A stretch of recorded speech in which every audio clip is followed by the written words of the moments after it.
हरे कृष्णा, राधे राधे। प्रेम सत्संग सुधा माला का आज 9वीं मड़ी। आज राधा बाबा कह रहे हैं कि बिल्कुल ही अंधेर खाता है।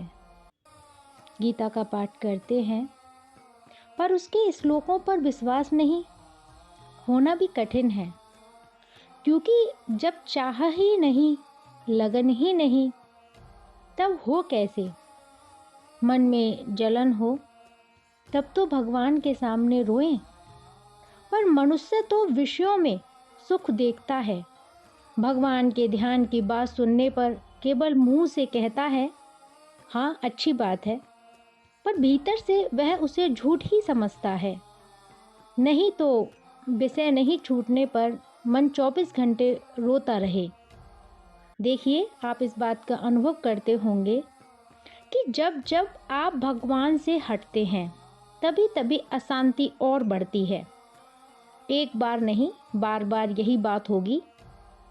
पर फिर भी जैसे कुत्ते की पूंछ सीधी होती ही नहीं, वैसे ही मनुष्य विषय के मेले से निकलना चाहता ही नहीं है। बड़ी दयनीय दशा है। अभी तो इंद्रियां काम कर रही हैं और थोड़ी बहुत साधना भी हो जाती है, सफलता भी मिल सकती है। मान लें कुछ भी सफलता ना मिले, फिर भी रात को सोते समय मन में यह अपूर्व शांति तो रहेगी कि हमने इतनी चेष्टा कर ली। इसलिए जप में संख्या रखने की बात कही जाती है। आप करके देखें, जिस दिन 20 माला जपते हुए ध्यान की चेष्टा होगी, उस दिन सोते समय मन आनंद से भर जाएगा कि आज मैंने श्री प्रिया प्रियतम को 2000 बार याद करने की चेष्टा तो की। कम से कम 1500 बार स्मरण तो हुआ ही होगा। ओहो, 1500 बार आज भगवान याद आए, बस यह संख्या आनंद में डुबो देगी। फिर संख्या बढ़ेगी। जिस दिन कहीं 5000 बार अधिक सफल चेष्टा हो गई, तब तो और भी आनंद आएगा।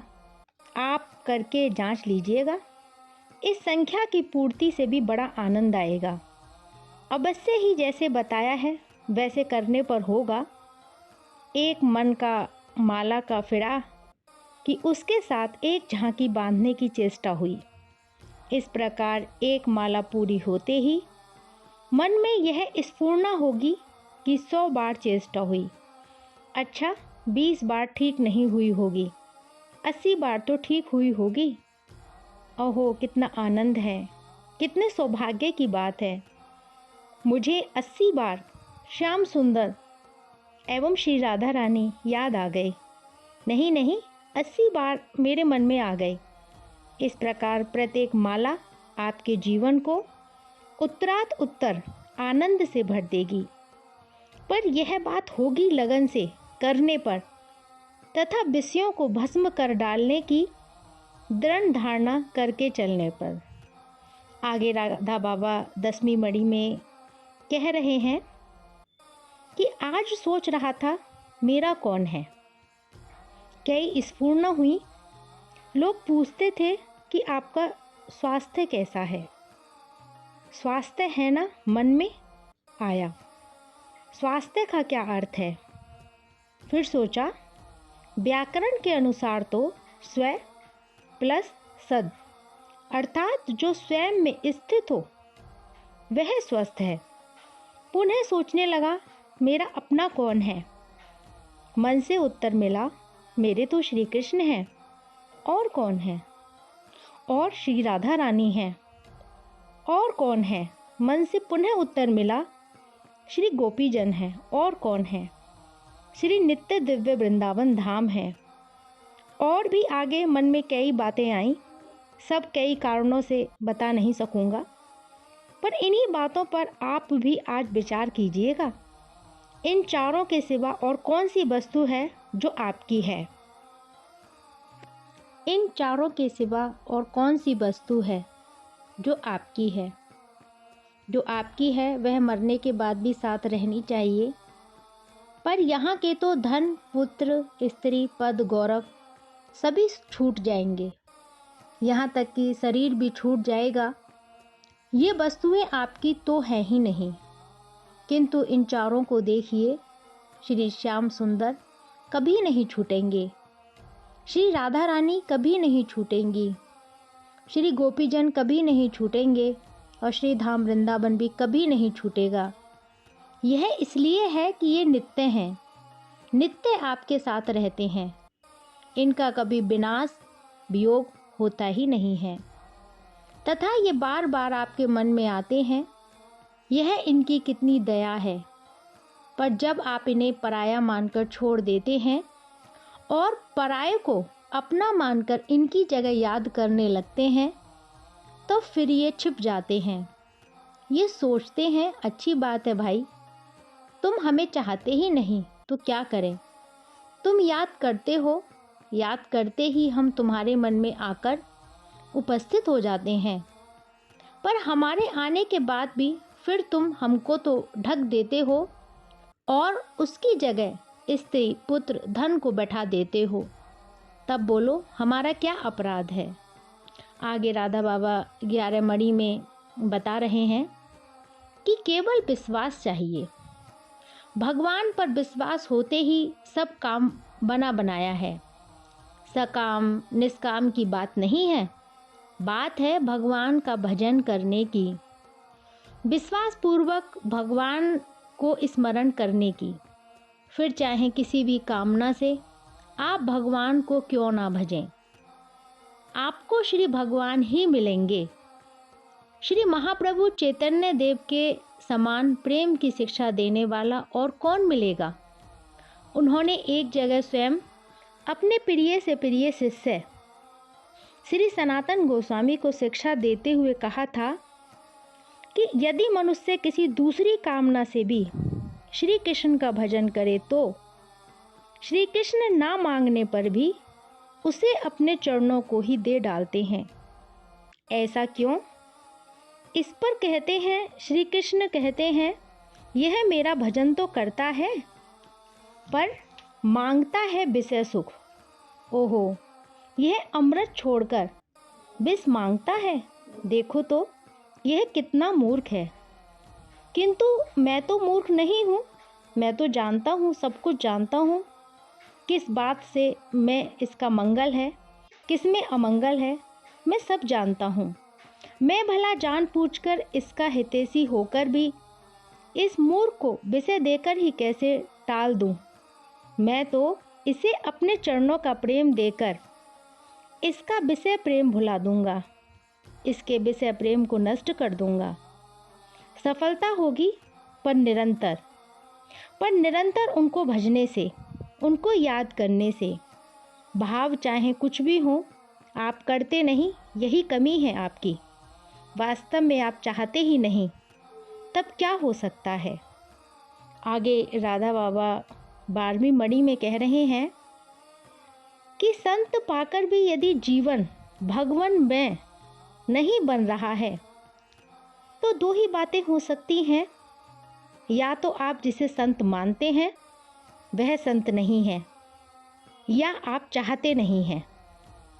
श्री गौरांग प्रभु की शक्ति वाला संत कोई हो तो आपका काम बन सकता है, पर उसमें भी सब धन 22 पसेरी नहीं होगा। अधिकारी के अनुसार एवं श्रद्धा तत्परता के कारण तारतम्य हो ही जाएगा। श्री गौरांग महाप्रभु ने उस मल्लाह को भी प्रेम दान दिया और रूप सनातन, रघुनाथ गोस्वामी, इन तीनों गोस्वामियों को भी। पर क्या इनको समान प्रेम मिला? मल्लाह में बीज बोया गया और गोस्वामियों में फल लगा दिया गया। एक व्यक्ति मान ले सर्वशक्तिमान है, उसे आप चाहते हैं कि बस सब कुछ लेकर मुझे आप अपने को दे दीजिए। दूसरा चाहता है हमें तो रोटी कपड़ा दीजिए। तीसरा चाहता है हमें तो बस खूब मान सम्मान दीजिए। और चौथा कहता है हमें तो आपकी सेवा चाहिए और कुछ नहीं चाहिए।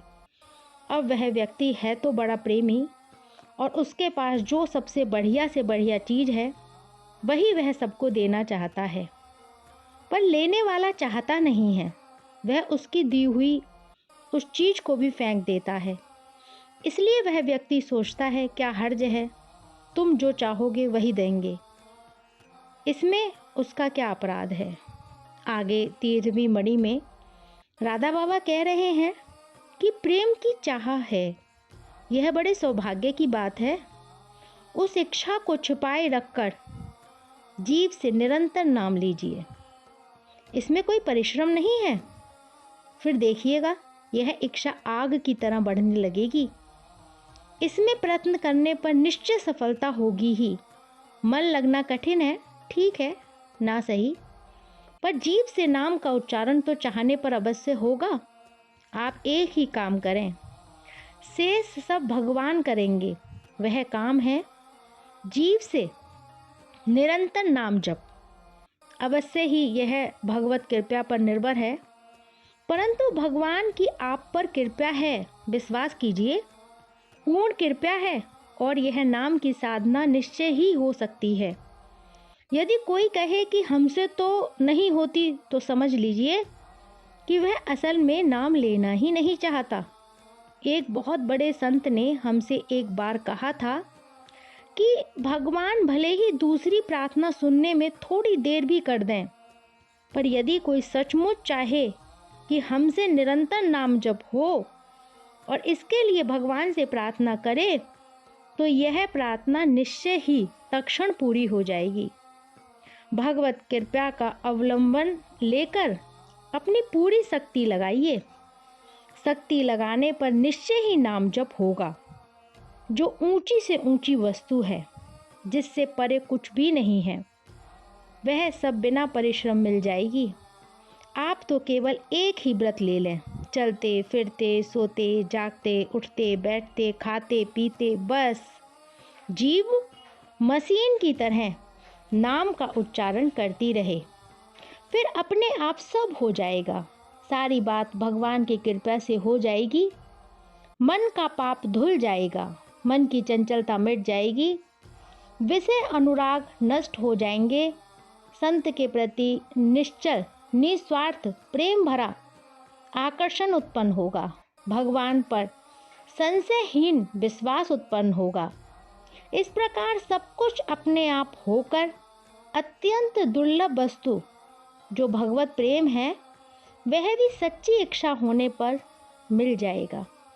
केवल एक व्रत, निरंतर जीव से नाम, जैसे किसी मशीन का स्विच दबा देने पर वह अविराम चलती ही रहती है। बड़ी बड़ी मीलों में देखा होगा, वैसे ही जीव को भगवान के नाम की मशीन बना दें। अच्छी बात तो जो भी मन में आए कीजिए, पर जीव से नाम लेते रहिए। इसके बिना साकार या निराकार किसी भी प्रकार का ध्यान लगाना बड़ा ही कठिन है। होता क्या है कि अधिकांशतः वृत्तियाँ शून्य में लीन हो जाती हैं और लोग उसे ध्यान मान लेते हैं। मन में भगवान का जो भाव हो वही रखें, पर जीव नाम लेती रहे। केवल एक नाम की शर्त पूरी कर दें। आगे का सत्संग कल से 14 मणि के बारे में राधा बाबा से सुनेंगे, वो आगे क्या कहते हैं। आज का सत्संग यहीं तक। हरे कृष्णा, राधे राधे।